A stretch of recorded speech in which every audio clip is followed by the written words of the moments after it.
Hello, my friends. So I've talked a little bit about the power, really the sort of need of grammar and vulnerability, or practicing the rigorous side of the writing life, and then the scary side of the writing life. I feel like those are the two main pillars that allow you to write well. There are always so many variables that go into it. Two simpler ways of approaching those pillars. For the grammar structure side, it looks like imitating a story. I've talked at length about the power of copying a story, and it's not literally copying a story to have the exact same thing with different names. That's plagiarism. But reading a lot, enjoying a story, and anchoring yourself in a plot line or a theme or a concept. There are 7 stories out there, and what that means, 7 stories being general underlying plot lines. Tragedy, where the main character encounters lots of hardships and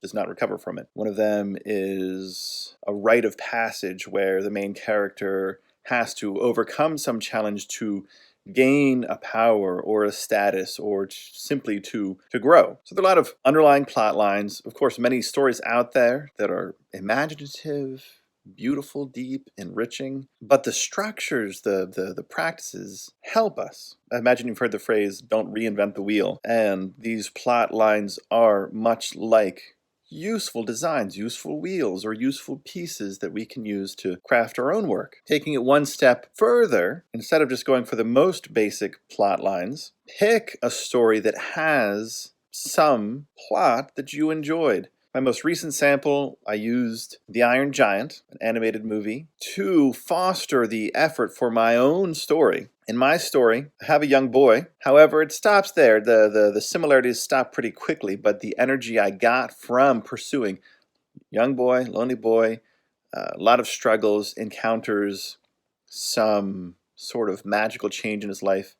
Befriending a 3-story tall robot is like a magical change, even though it was science fiction. My story is going to be technical fantasy. I think he's going to meet Odin, the god of war, and get a magical power or a magical item, magical weapon. The grammar side of things is don't reinvent the wheel. Pick a plot that you liked. Pursue it. As you pursue it, you will find that your story will unfold in its own direction. And if not, then it can be a practice. Either it can be just like a practice run if you're not feeling confident about veering your own direction. But depending on how it unfolds, it might just be another great story that has a plot similar to another's. I don't know if you've read books or seen the movies, but we are spare on new plots. We're doing a lot of copying and pasting. Most of them are trash. A lot of them actually turn out well, despite the repetitive format they carry. You can find a lot of scaffolding for yourself if you pick a story or a plot, even a movie or a book that you want to imitate, or at least that you want to use to guide you into the beginning, into the exposition of your own story. So that's the grammar side, if you will, or the structured side. And then the vulnerability side. Pick the outline you have, and then how do you want to fuel it? Our hearts are fuel. That doesn't mean that everything in our lives should be governed by how we feel, but our hearts are fuel. Our brains provide the structure, provide the control, the good kind of control, self-control, but our hearts provide the fuel. Most of the time in the writing life, fuel means word count, where you actually get more words out. But fuel also looks like having energy. Too often we writers get stuck on waiting for motivation. I call it the M word because it is a curse to be waiting for that. Do not get stuck waiting for motivation. Motivation gets built when you practice, when you continue to write diligently, when you train yourself not to stop when things feel rough, when you train yourself to push through those barriers. The tool that will help you pursue vulnerability is choosing what's an emotion.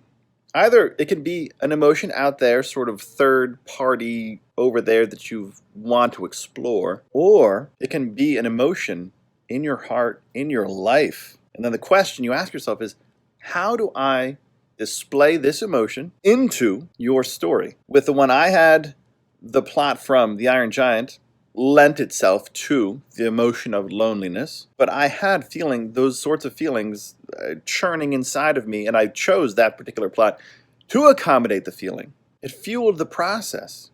Having the plot gave me some some scaffolding to make life easier, and then committing myself to the vulnerability of saying, all right, here are lonely feelings. I'm going to put this into a story. That allowed me to keep rolling.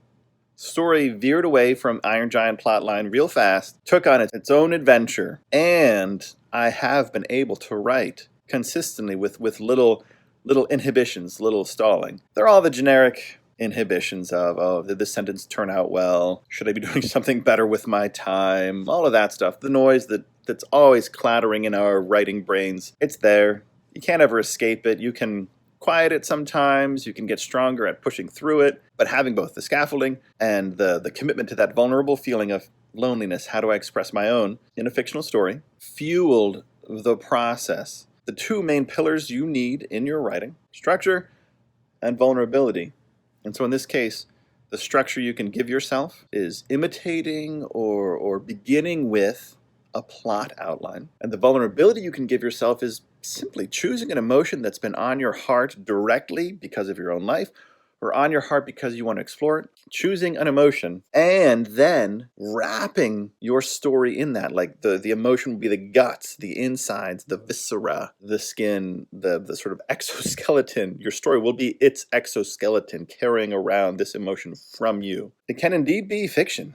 You can put any feeling of your own into almost any setting. Just because, let's say, you're struggling with the loss of a parent. That is tough and heartbreaking. And you can, if you want to do straight up memoir, that is good and meaningful. And if you want to have a story about a character who loses a parent, just as meaningful. Another way to approach that, and I've done this with so much of my literature, I've had a lot of problems, my goodness. And sometimes I've been really, really blunt, really direct about them in my stories. And sometimes I'm working on a story already and something comes up in my life. And so here's the sort of trick I want to offer you, is you can use that energy from that experience, that pain or that weight or that desire. You can take that energy to fuel a story about something completely different. If you've lost someone, a loved one recently, but your story that you're trying to work on doesn't have that context available to you, you can still, this is hard work. It's going to be hard. It's always hard work. Writing is hard work. Reach in, linger. And it's painful, but this is why we write, to write out our pain.